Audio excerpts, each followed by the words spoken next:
бірге ән шырқайық. Ол үшін алдымен сәлемдесіп алайық. Сәлемдесу түрлерін есте сақтап қалайық. Осылайша бірге біз әдепті болайық. Қайырлы таң бәріне тілейміз. Алтынды қайырлы күн тілейміз.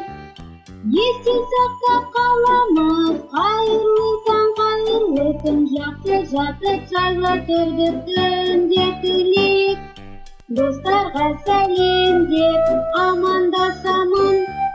Қоштасарда сау бол деп қоштасамын. Үлкендерге бәріміз сәлеметсіз дейміз. Сау болыңыз деп қоштасарда айтамыз. Қане қайталайық қайырлы таң.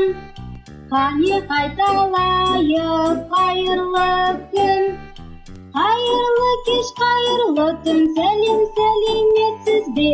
Бұл біздің жаңа сөздер, жаттап алайық. Егер біреу жақсылық жасап жатса, рахмет айтуды ұмытпаңыздар. Ал егер дұрыс емес әрекет жасаса,